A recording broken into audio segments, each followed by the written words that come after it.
Ditampilkan tokoh utama, Fergus Coffey, seorang pria Irlandia yang menceritakan tentang sang pujaan hati, Marianne. Fergus berbicara dengan Tuan Stewart, ayahnya Marianne, berjanji akan segera melamar putrinya. Namun, di tahun 1897, wilayah Dakota, pada suatu malam yang tenang, sebuah peristiwa mengerikan menimpa keluarga Stewart. Semuanya bersembunyi di ruang bawah tanah, memperhatikan sesuatu yang bergerak di dalam rumah, dan tiba-tiba saja itulah yang terjadi pada sebuah kisah pembuka dari film yang akan saya ceritakan, berjudul The Brewers, sebuah film yang rilis di tahun 2008, disutradarai oleh G.T. Petty, ditulis oleh G.T. Petty, dan karakternya diperankan bukan oleh G.T. Petty. Baik, daripada dingin itu kopi, mari ceritanya kita lanjuti. Film dimulai dengan menampilkan keesokan paginya, Fergus tidak menemukan siapapun di rumah sang kekasih. Dan ketika mengunjungi rumah tetangga Marianne, Fergus menemukan keluarga William yang tergeletak tak bernyawa, termasuk Tuan William itu sendiri. Selain itu, di sana dia juga dihampiri oleh John Clay yang bisa dibilang ketua keamanan. Pria itu menduga bahwa Indian telah menyerang, kemungkinan Marianne dan keluarganya telah diculik. Tentu saja Fergus tidak tinggal diam. Atas saran John, pria itu menemui seseorang yang sudah sangat berpengalaman dalam perang kulit putih melawan Indian, yaitu Parcher. Meskipun sedang bertamasya dengan kekasihnya, tapi Parcher berbaik hati mau membantu. Bahkan, sang kekasih mengizinkan putranya, yaitu Dobby, untuk ikut agar bisa menimba ilmu dan mendapatkan pengalaman dari sang ahli. Beberapa waktu kemudian, penyelidikan pun dimulai. Parcher menjelaskan analisanya bahwa Tuan William dengan sengaja membunuh istri dan putrinya agar tidak ditangkap oleh para Indian. Namun, ada hal yang membuat Parcher penasaran, yaitu senjata yang digunakan karena luka tidak biasa yang ditemukan pada istri William. Sementara itu, di halaman, Fergus menemukan sebuah lubang yang tidak dalam dan dia yakin sebelumnya tidak ada di sana. Tak lama berselang, sekelompok pasukan militer yang dipimpin oleh Henry Victor datang menghampiri. Dia bersedia membantu asalkan mau mengikuti caranya. Setelah upacara pemakaman, misi pengejaran para Indian pun dimulai. Fergus berkenalan dengan seorang pria kulit hitam bernama Walnut Callahan. Meskipun berkulit hitam, tapi dia mengaku bukanlah seorang budak karena Henry membayarnya sebagai juru masak. Fergus menaruh kecurigaan terhadap satu-satunya Indian di kelompok Henry yang berjulukan Ten Bears. Dia berasal dari suku Crow. Henry memperkerjakannya untuk memburu para Indian jahat. Tiba-tiba saja Parcher terjatuh akibat kaki kudanya masuk ke dalam lubang. Parcher meminta semuanya tenang karena yakin itu hanya lubang tupai. Semua pun percaya tanpa menyadari bahwa ada tulang dan darah di dalam lubang itu. Tak lama kemudian, mereka melihat seorang Indian dari suku Sioux yang sedang sendiri. Tanpa ragu, Henry langsung melepaskan tembakan dan menangkap si pria Indian. Dia tetap melakukannya meskipun John menentang karena meminta keterangan dari Indian masih jauh lebih baik daripada berkuda tanpa arah.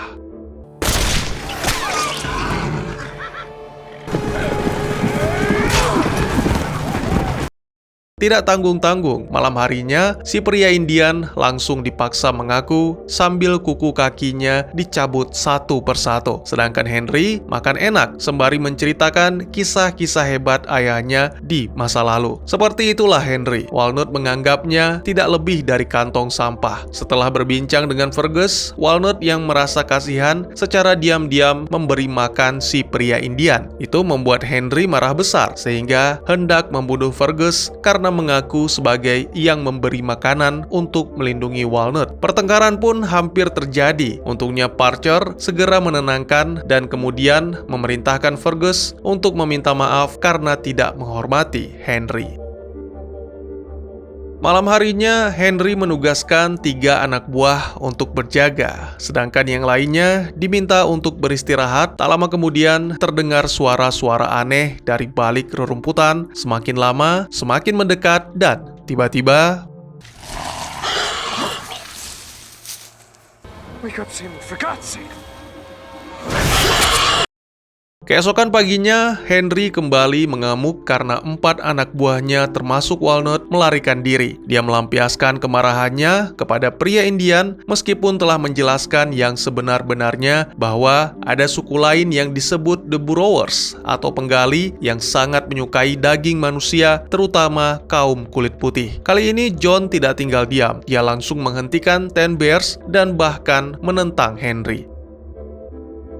Dobby melaporkan bahwa dirinya menemukan lubang yang sama seperti yang pernah mereka lihat di sekitar rumah Marianne. Tidak hanya 1, tapi ada 3, dan mungkin masih banyak lagi. Seharusnya Henry mengikuti lubang misterius itu daripada menyiksa Indian yang tidak bersalah. Akhirnya, Parker memutuskan untuk berpisah dengan pasukan Henry, dan itu juga diikuti oleh John, Fergus, serta Dobby.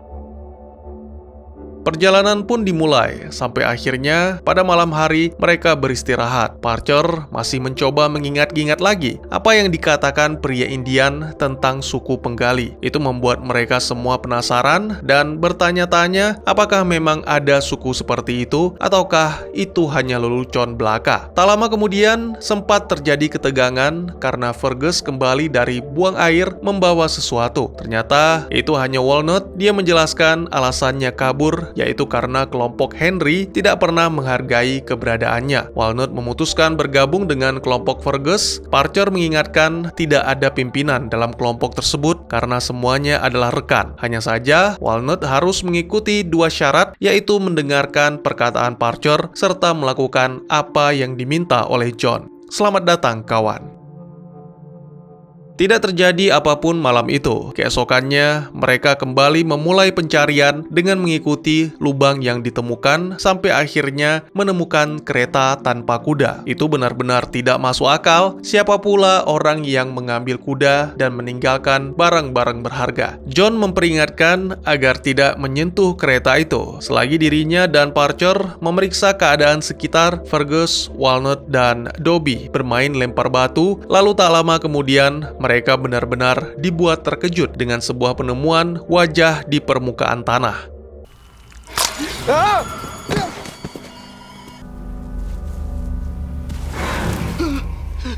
Segera mereka pun mulai menggali sampai akhirnya menemukan seorang gadis lumpuh dengan mata yang terus terbuka serta jari kaki yang tak berhenti bergerak.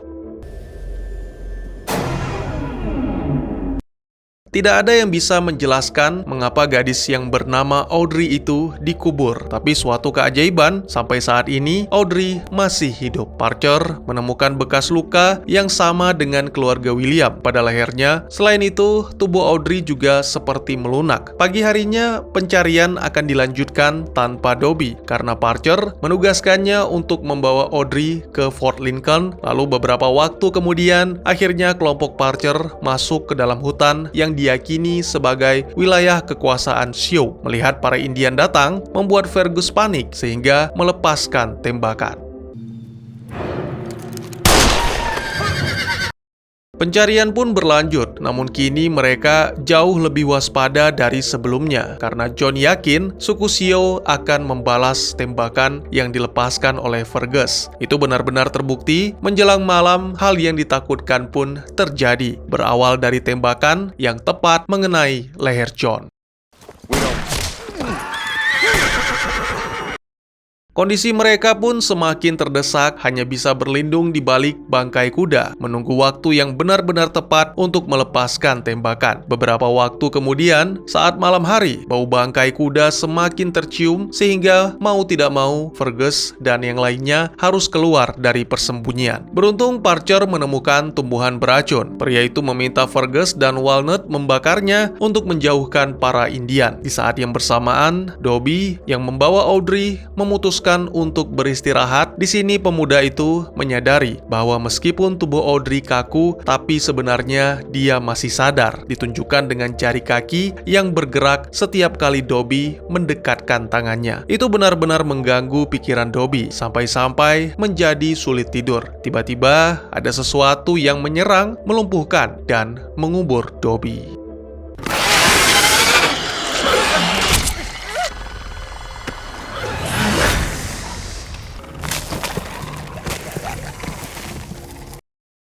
Kembali ke kelompok Fergus, mereka berhasil melarikan diri dari wilayah Sio. Setelah mengubur John, mereka sepakat untuk melanjutkan pencarian. Beberapa jam kemudian, Fergus dan Parcher membicarakan tentang nasib para wanita yang ditangkap oleh Indian. Sebagian besar dari mereka tidak akan selamat, namun jikapun mampu bertahan, wanita itu bukan lagi orang yang sama. Malam itu, Parcher memutuskan akan berjaga duluan selagi Fergus dan Walnut tidur. Saat tengah malam, tiba-tiba saja Fergus dan Walnut terbangun menyadari bahwa Parcher meninggalkan mereka. Tak lama berselang, terdengar teriakan. Ternyata Parcher sedang diseret oleh makhluk aneh yang diyakini adalah suku penggali.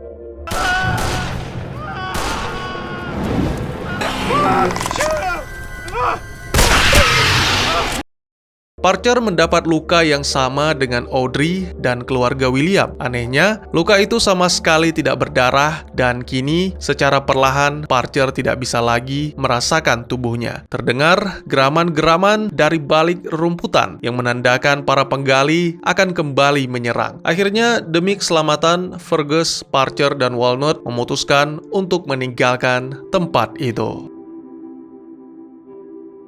Menyadari dirinya mungkin tidak mampu bertahan, Parcher menitipkan kalung salib kepada Fergus untuk diserahkan kepada sang kekasih, yaitu Nona Gertrude ataupun Dobby. Tak jauh dari lokasi mereka, terlihat api unggun, lalu ketika dihampiri, ternyata ada seorang wanita Indian yang sedang putus asa karena keluarganya telah dimangsa oleh penggali. Lewat percakapan dengan Parcher, wanita Indian yang bernama Faith itu menjelaskan tentang suku penggali, di mana dulunya mereka memburu banteng, mengubur, lalu beberapa hari kemudian setelah daging mangsanya cukup empuk, baru mereka menyantapnya. Hanya itu yang diterjemahkan oleh Parcher. Pria itu menyembunyikan sesuatu dan mengancam akan membunuh Faith jika tidak mau menuntun mereka ke suku Ute dan mendapatkan obat penawar.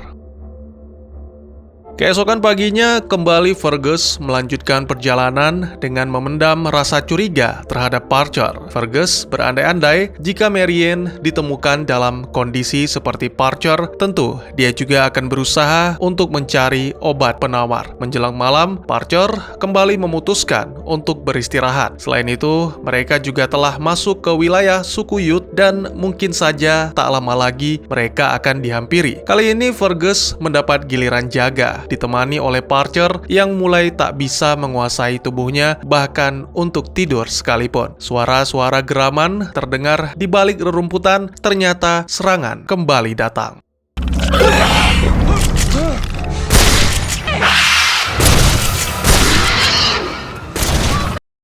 Dalam keadaan panik, Parcher menembak membabi buta sehingga mengenai Walnut. Dengan bahasa isyarat, Faith mencoba meyakinkan Fergus dan Walnut bahwa Parcher telah berbohong. Jika ingin selamat, mereka harus segera melarikan diri. Beberapa waktu kemudian, setelah melanjutkan perjalanan, terdengar suara tembakan yang ternyata dari dua pria suku Ute. Mereka berkomunikasi dengan Fergus menggunakan bahasa Prancis, mengatakan bahwa dua pria Ute sedang berburu dan membutuhkan ikan kecil untuk dijadikan umpan. Ya, umpan yang mereka maksud adalah Parcher yang telah terkena racun makhluk penggali. Dua pria Ute langsung membawa Parcher, mengancam akan menembak jika Fergus berani menghalangi. Dua pria Ute tidak sengaja menjatuhkan perhiasan yang ternyata di antara perhiasan itu terdapat bros yang pernah diberikan Fergus kepada Marianne. Walnut menduga mungkin Marianne sudah mati dan misi pencarian harus segera diakhiri. Namun Fergus menolak karena ini bukan lagi tentang Marianne dan kalaupun mereka pulang, rumah tidak lagi menjadi tempat yang aman karena keluarga Stewart diculik ketika berada di rumah. Fergus pun nekat menyusul masuk ke dalam hutan, melewati berbagai macam rintangan, mulai dari bertarung dengan salah satu pria Ute sampai akhirnya menemukan Parcher yang terikat di sebatang pohon. Parcher mengatakan hal-hal aneh tentang racun, lalu tiba-tiba merebut pistol Fergus dan mulai menembak ke segala arah, sehingga mengenai pria Ute yang lain dan bahkan nyaris mengenai Fergus. Tak lama berselang, para makhluk penggali datang menyerbu dan langsung menyantap Archer. Sementara Fergus terkena perangkap, namun pria itu tidak menyerah dan berusaha melakukan perlawanan.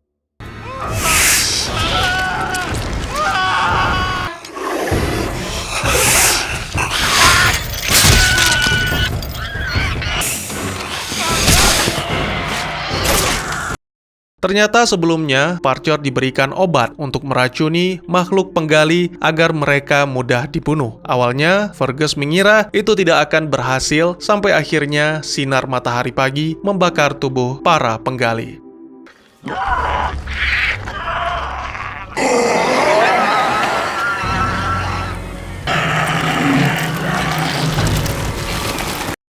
Beberapa waktu kemudian, Fergus yang kembali berkumpul dengan Walnut, Fate, serta juga ada pria Indian dari suku Ute yang masih bertahan. Hanya suku Ute yang mengetahui ramuan untuk melumpuhkan makhluk penggali. Oleh karena itu, Fergus akan menjemput seorang dokter di Fort Bismarck dan kembali dalam 2 hari untuk menyembuhkan pria suku Ute.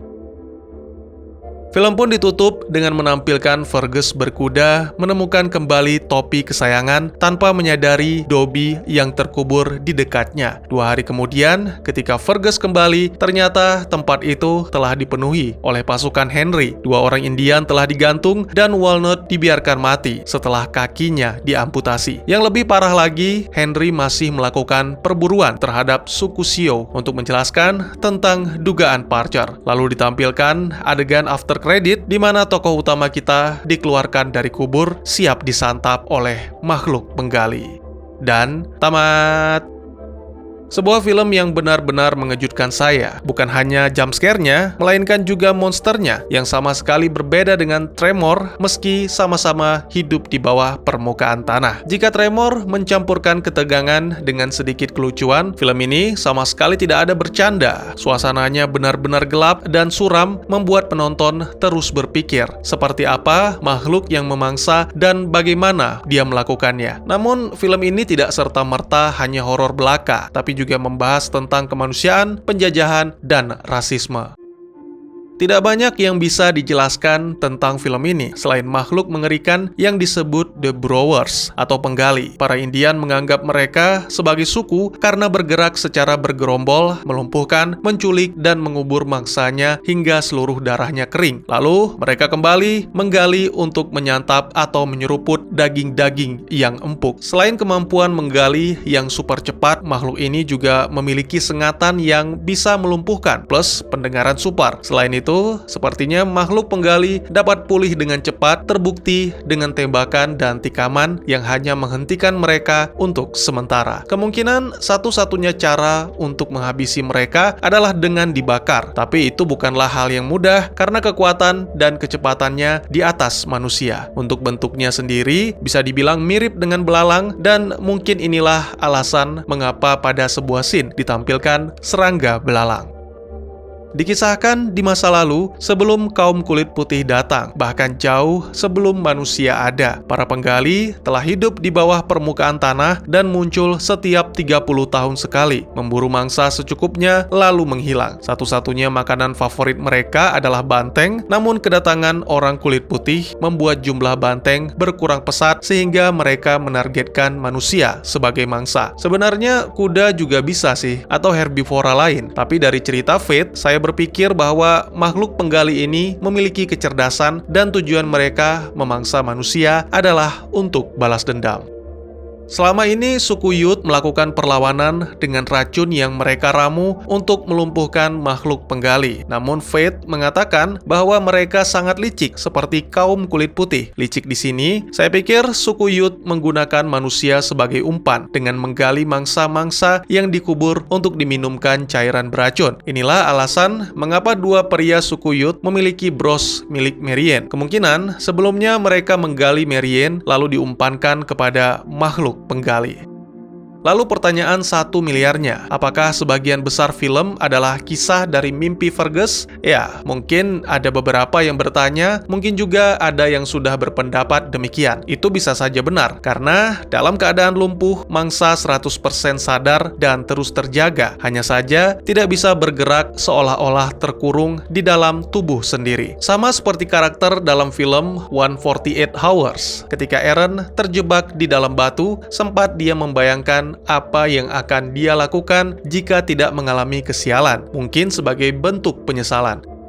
Di sisi lain, ini juga bisa bermakna kegagalan manusia dalam mengalahkan pemangsa yang terus mengancam. Di akhir film, Fergus dan yang lainnya telah mendapatkan harapan yang berasal dari pria suku Yut. Namun, Henry malah membunuh pria itu, membunuh Faith dan Walnut. Loh, kenapa nggak si Fergus aja yang ceritain ke Henry, Bang? Bisa sih, tapi kemungkinan besar itu hanya dianggap omong kosong atau halusinasi. Perhatikan, sejak pertama menangkap pria suku Xiao, Henry hanya menginterogasi dan tidak mempercayai apapun yang keluar dari mulutnya. Henry adalah orang arogan yang hanya ingin membantai para Indian. Tapi ya kembali kepada teman-teman, saya hanya menjelaskan dan kalianlah yang memutuskan. Atau mungkin punya pendapat sendiri, seperti biasa, kalian sangat dipersilakan. Ataupun boleh juga jika ingin merequest film-film selanjutnya yang akan kita bahas, bisa lewat kolom komentar, atau bisa juga via DM ke Instagram saya di @tekugusto. Insya Allah pasti akan saya baca. Mari kita jadikan kolom komentar sebagai sarana penambah wawasan dan menciptakan jalinan persaudaraan, bukan malah menjadikannya sebagai tempat pembulian sehingga menciptakan permusuhan. Jangan lupa untuk dukung terus channel ini dengan cara share, like, dan subscribe karena dukungan dari kalian sangat berharga bagi saya demi perkembangan channel ini. Saya Gusto, sampai jumpa di video selanjutnya. Tetap semangat, tetap bersyukur setiap hari. Dadah!